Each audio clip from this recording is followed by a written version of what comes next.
Yeah, it has changed a lot, and yet in some ways not at all. It was life-changing. Terrifying, but yes, I also was so relieved and surprised because people had seen things in me that I was not seeing in myself. I like learning, and I switched over to project management and just loved it and still do. If you stop, you're actually not doing your job very well. Yeah. Welcome to NAWIC Couch. Would you like to introduce yourself to us? Thanks, Rachael. Bronwyn Porter, Senior Project Manager as of yesterday, and I've been working in the construction development field for over 30 years. Well, congratulations on your promotion. How exciting. Thanks. It is exciting. 30 years in the industry. Yeah. So you have been across so many different areas of the industry, managing complex projects in defence, tertiary education, retail, property management. Yeah. So I want to take us all the way back to the beginning. And if there's a little bell sound effect or something for going back in time, let's insert that here. But how did you get into the industry? I was working in a small business, and we were very new, and we were all multitasking because we were so small, and doing a retail development, in fact. And we put in a bid for a job, and we won it. And it was a very big project, noise insulating all the houses around Adelaide Airport. And I was the stakeholder manager. And so that meant doing all of the upfront information sessions and going out and meeting with the homeowners and the landowners who were having these treatments done. And so I was in sort of that stakeholder customer service type role. And then because we were all multitasking, I started moving into a more technical role. Mm-hmm. And next thing I knew, I'd learnt to use AutoCAD and going out and scoping up homes, and then doing building inspections and managing builders, and realised I absolutely loved it. So I had been studying, I was at uni working, studying in a different field, and I switched over to project management and just loved it and still do. What did you start studying? I was doing, believe it or not, primary school teaching. Interesting. Yes, yeah. What made you want to do that? Okay, well, honestly? Yeah. What do I want to say about that? What made me want to do that? I had 2 children at the time, and I probably was looking for a job that would be conducive to family life, and I thought that teaching would be, good for that. And I was interested in it, and I like learning. Something I'm actually really passionate about. I love learning. So it's sort of, that all just lined up. And then I was doing this job, this other role part-time. And then, as I said, I just fell in love with it and thought, this is what I'm meant to be doing. What did you fall in love with? What elements of project management was it for you, do you think? I probably haven't really thought about that before, but I think once again, it's the learning. It's every project is new and different in some way. It might be completely different, say like retail development to doing something, doing a new car park at a university, completely different. But even if you're staying within the same industry, every project is different. And so it's like getting a new job every 2 years or 1 year, however long the project takes. It's a new team, new design team, new contractor, new stakeholders, and every single time you have to skill up, you have to learn something new. And it's something that I probably struggle with every time. It's that technical aspect of, oh my goodness, I don't know anything about that, I don't know, data center air conditioning or whatever it might be. That's just the first one that comes to mind. Yes. But I better learn fast. So you don't have to be the expert, because that's what the consultants are for, the design team. But I do need to know enough about it. So I just love it. What do you think is the key role of a project manager? $1 million question. Keep things moving. Yes. Yes, that is the absolute key, to not let things get stuck. And you just have to pull out your box of tools every single time if you find that happening, and because it may become stuck for a variety of reasons, and sometimes it's coercive, sometimes it's cajoling, sometimes it's just whatever it takes, within reason, to keep things moving, to resolve things so that it doesn't stop. Because if you stop, you're actually not doing your job very well. Yeah. Yeah. I guess So, exactly what you've just said, the role of a project manager is to enable the project. Like, you're not necessarily giving that technical expertise or designing Definitely the not. thing. You're just making sure all of the right people who know all of the stuff are in the place doing the thing they need to be at the time it needs to be done. That's right. And making sure that you've got those gateway approvals in place, because the worst thing you can do, and I've seen it happen before in projects where you get to the end and the project is handed over to the end, the end users, the stakeholders, and it's like, it's not what they needed, it's not what they expected, and that's not a successful project. You might have brought it in on time and on budget, yay, but it's not a successful project. What outcome have you actually achieved if you've handed something over that's not going to suit the end user's needs? So that's really important to keep that in mind. And it might mean that you have to change course along the way. Just having this rigid view of, well, this is a scope and this is what I'm doing, it doesn't necessarily get the best outcome. What do you think your relationship is like to change in a project context? Are you very happy to move things and change direction and bring others along on that journey? Is that something you've ever struggled with? Oh, yes. The answer is yes. To the last part of that question, of course, yes, definitely struggled with that. But my attitude to change is, first of all, you've got to really listen to, well, what's driving this? Where did this come from? And check the validity of it, I suppose. Check it out. And as a project manager, I've got really limited authority, in actual fact. I have to manage the process, but I'm very, very rarely the decision maker, the ultimate decision maker. So it's knowing what do I need to check out, what needs to be further investigated, who else do I need to bring in making this decision. And sometimes it can mean a big change in scope, which might then, blow the program, or and we've got budgets to work within. So, yeah. But yes, I do. Yeah, struggle with change. I don't like it, probably, because I always go, oh, God, there goes the program. However, it's, as I said earlier, it's also not good to just push on regardless. Yeah. So sometimes knowing when to change is the key to that, isn't it? That's a very succinct way of putting it, yes. I would like to know, across all the sectors that you've worked in, do you have a favourite?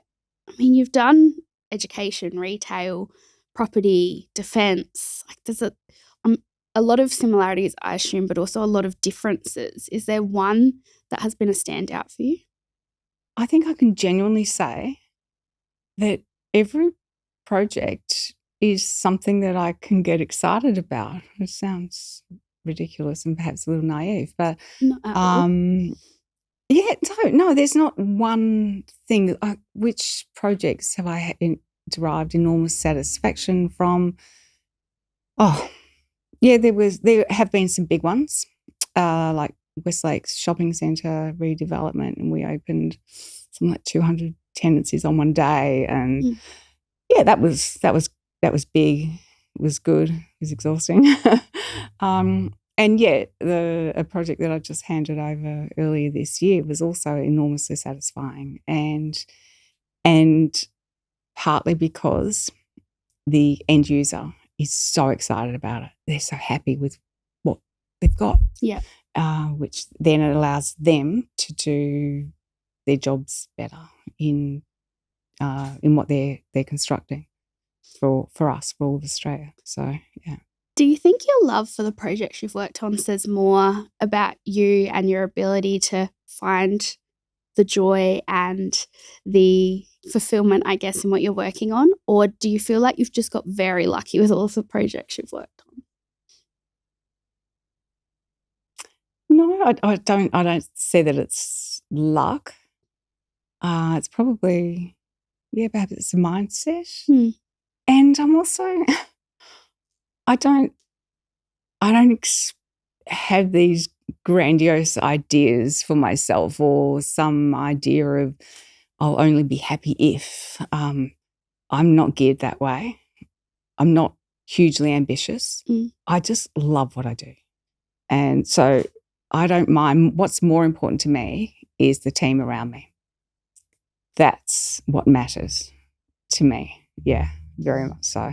That is such a unique and incredibly refreshing perspective, Bron, and I know that you won't acknowledge this yourself, so I will do it for you, but that is such a, what's the word I'm looking for?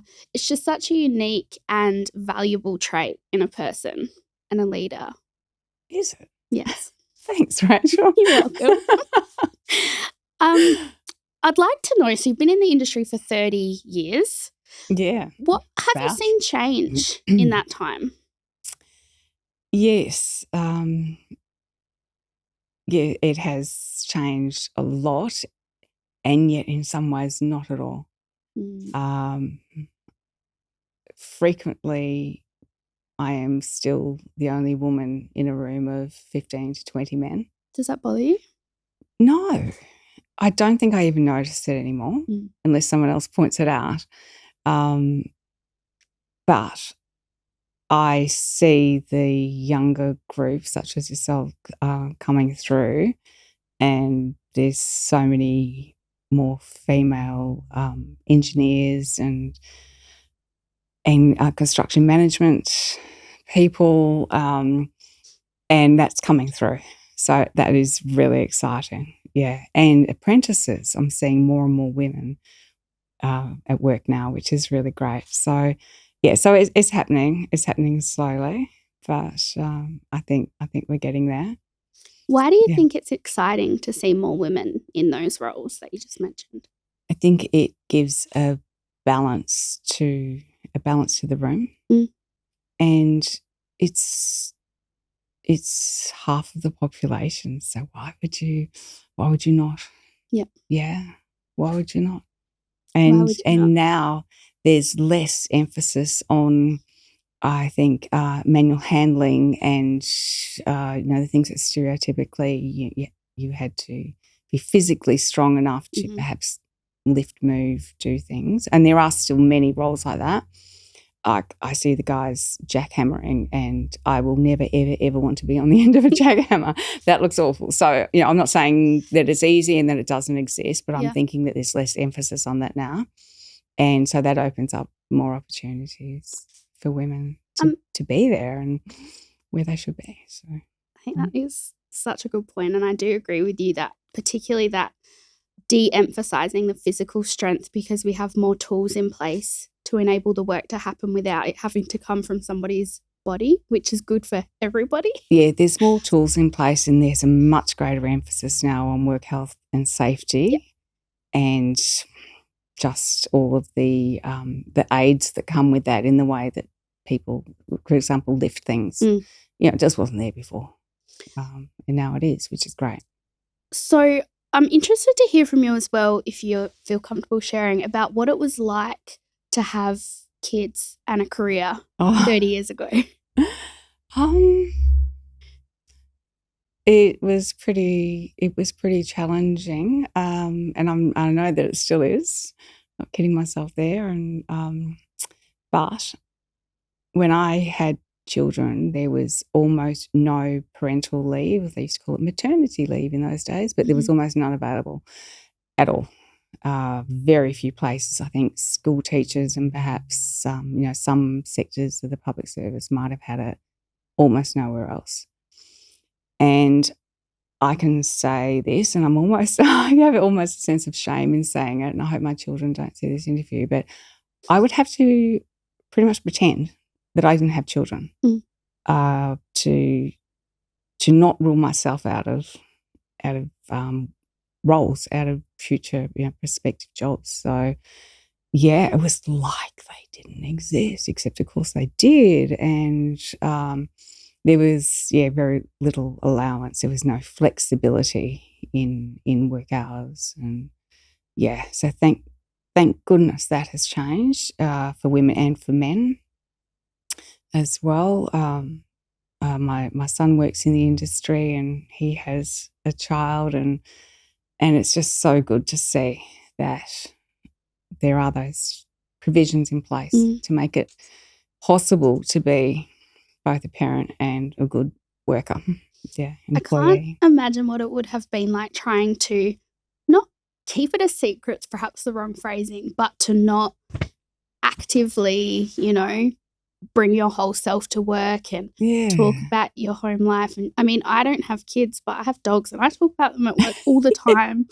And just even to that level, I'm struggling to understand how you and everyone back then did that, and how much pressure you must have felt to not bring it with you to work because of the very real consequences or detriments to your career that were happening at that time. That's so true. And it was pressure. It was very real, and almost this feeling of this sort of almost schizoid life that you had to lead, I should say. Yeah, and just always feeling like you weren't holding up your end of the deal if you were the one who had to leave something not early but on time because you had to get the kids from childcare, and trying to take a day off if they were sick. And it was really it was hard, and it's still hard for parents, and there's a juggling act to happen. I'm not pretending that doesn't exist, but this, and maybe it was just me. I don't know how many other women were doing that, but I certainly felt that. And in this industry as well, I don't think it was very forgiving. I do see that changing now. Yeah. How do you enable that within your teams and the people that you work with, bring the lessons of the things that you had to experience? Yes. It's made me a really empathetic, understanding manager. Yeah. And as it should be. Yeah. So I think that's been a really good thing.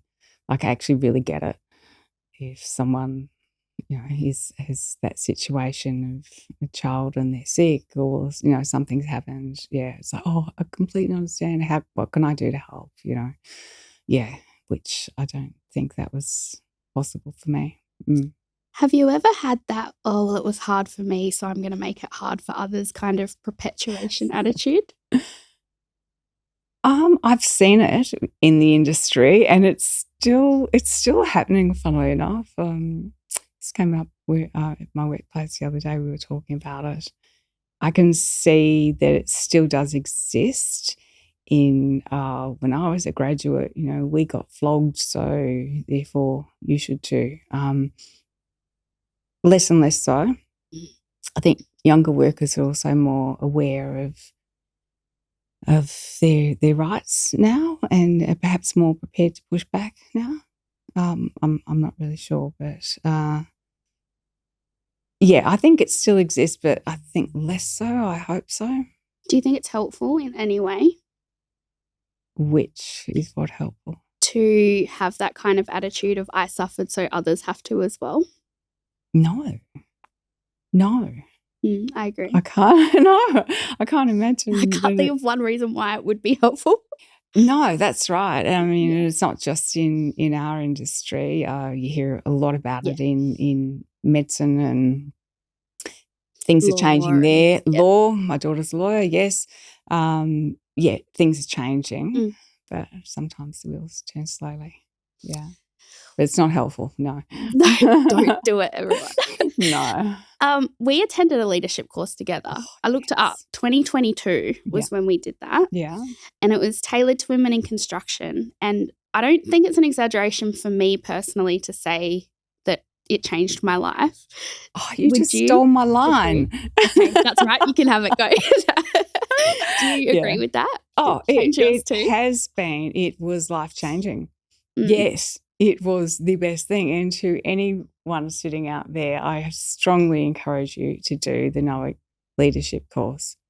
It was life-changing, and I've made great friends through it, but it really, I don't know that I'd be sitting here today if I'd not done that. Yeah, it just changed the way I thought about myself and what I could do, and just that, the friendships and the support. Yeah, just such a supportive atmosphere. It was just beautiful.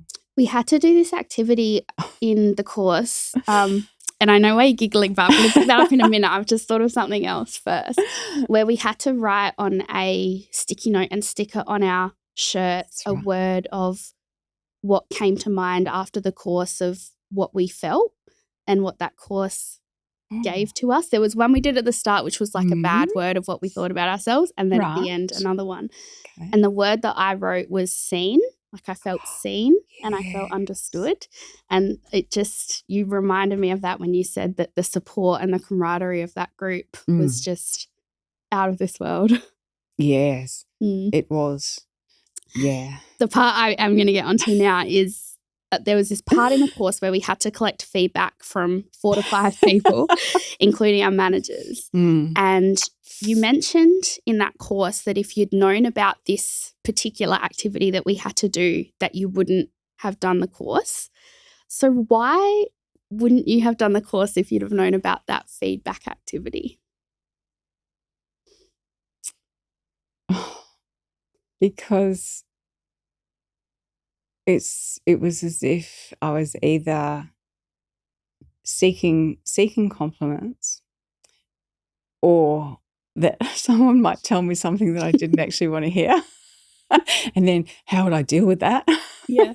So, and just this, the whole vulnerability, and that was the thing with that course, because I went in with I was just completely armoured up at that stage of my life, and presented to the course, you know, I'm going to learn some hard skills here, you know, some leadership skills, and didn't realise I was about to be dismantled. Yeah. In a good way. Yeah. Yeah. And I hope I don't put off any prospective people who might be thinking of doing the course, but I cried through a whole session of that course, and it might have been the first session that we did, and felt pretty silly about it, but there was just no changing that. And then as the course went on, next week it'd be someone else who's doing it, and someone else is, because we all confronted different aspects, partly through the amazing leadership. The structure of the course was fantastic, and Anna did such a great job. But it was just every single week we seemed to hit on something that would force you to confront things. And usually if you're harbouring something that deeply, it probably needs to be looked at, and that's what we're forced to do. So, yeah. Yeah, you're right. You used the word dismantled, and I was thinking unpeeled or like unravelled, and all of that. It's funny with the feedback element, because I was sort of a bit like, it didn't bother me to do it, but I don't think I was expecting for it to hit me as deeply as it did when I received all of the feedback. And just, I thought everyone was going to tell me all of the things that I already knew about myself, like, oh, I'm annoying when I do this, or suggest this. Right. But you realise how people do see past facades you think you're putting up really well. Yes, true. And I'm not sure if it's a good thing or a bad thing, or it just is, but really opened my eyes to be like, oh, okay, I can spend all this effort trying to, build this facade and do all this thing. But at the end of the day, people can see who you really are a lot of the time, which is terrifying. Terrifying, but yes, I also was so relieved and surprised because people had seen things in me that I was not seeing in myself. Mm. And it's like, oh, gosh, that's good. I didn't know they saw me that way. That's nice. So it was really affirming. Yeah, I very found. validating activity. Yeah, it was really, really validating. And just that having to be vulnerable. And I think one of the first things that Anna Ronaldo said was, if you're one of those people who doesn't do vulnerability, guess what? And sure enough, yeah. And that was when I was thinking, oh, no, I'm not ready for this. Yeah. Anyway, I'm so glad that I stayed and that I did it. And yeah, it was great. And I discovered that being vulnerable was the best thing. What would you say your relationship is like with vulnerability now? So much better. Yes, I'm not so frightened of it, and I don't feel this pressure to don't, the old the adage of don't ask a question unless you already know the answer to it. I think that's lawyer speak or something, but yeah, I'm not like that anymore. I'm just prepared to. God, I'm so glad you're here because I really need to ask you about this. Yeah, and it's so liberating to be able to do that. Yeah. And you get so much more out of the discussion, the discourse, what you're getting back from the other party. Yeah, it completely changes the dynamic. Yeah, we had one of the sessions we were sitting down opposite each other for the whole session doing a bit of back and forth. I won't go into the details of that, but we got pretty intense and very deep with that, didn't we? Yeah. It was a good activity. I would recommend it to anyone. I think I was similar to you when I heard vulnerability, the word, I was like, oh, lame. Oh, lame. I thought terror. You thought terror. I thought, okay, here we go. Like, whatever. Yeah. I was a bit more blasé about it. Okay. Like, I just thought, I don't see the value in that. Like, I see more value in technical and having the right tools to communicate and the language and all those little tricks. But by the end of it, we had to write little mission statements, and they're like, I give myself permission to. And mine at the end ended up being, I give myself permission to show my humanness.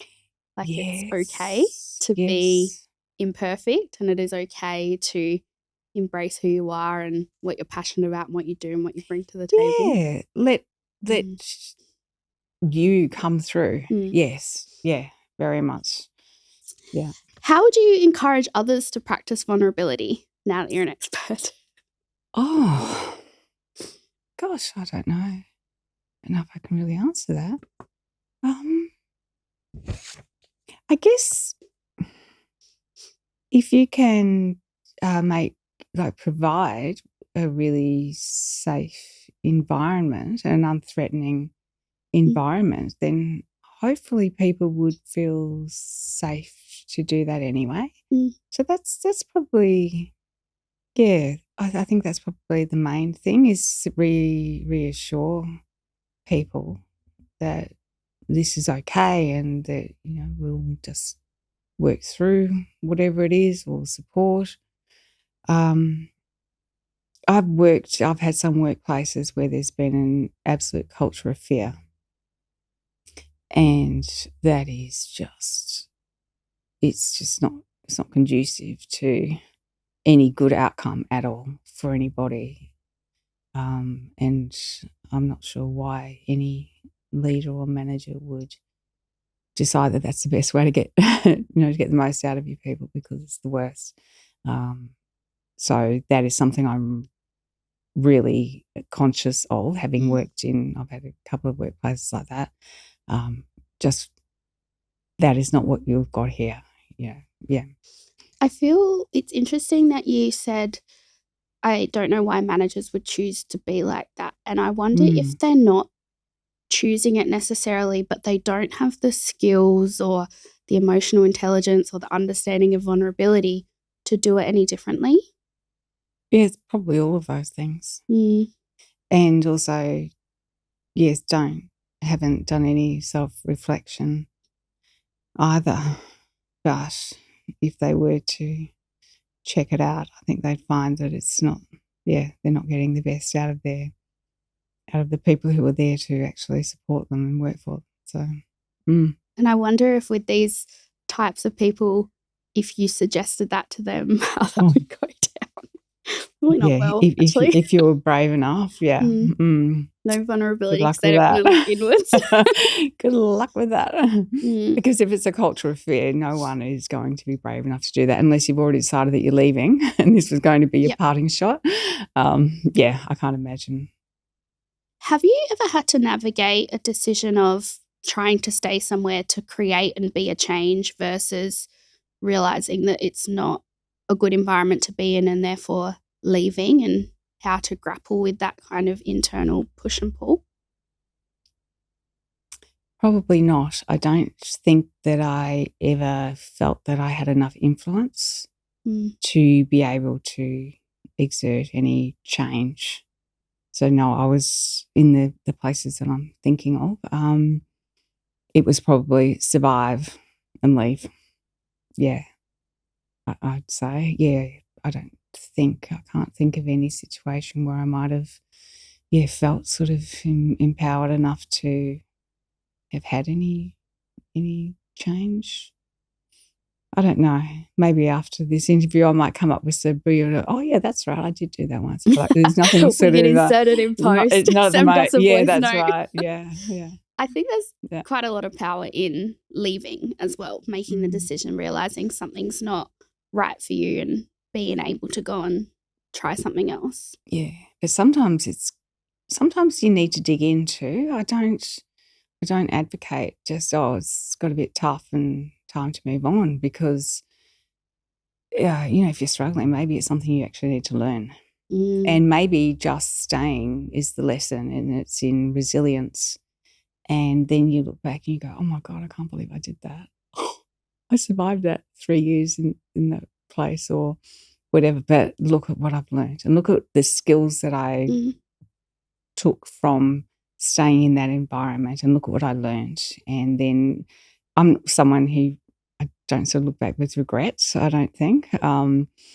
So I can take the good. Oh yeah, it was really hard at the time, and I struggled, but now look, I learned how to do this and this and this, and here I am.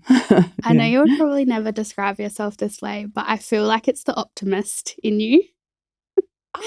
I feel like interesting. I feel like you can pick out those positive things and those lessons and recognize that growth that you've had in yourself, and be able to frame situations in a way where you're more focused on those outcomes than about how difficult it was necessarily. Oh, thanks, if you say so. You are one of the most resilient people that I know, Bron. Oh, you don't know the half of it. Now, you are a regular at almost all of the SA NAWIC events. Yes. And I'd like to know why you attend so many. Oh, people like you. It's what is it?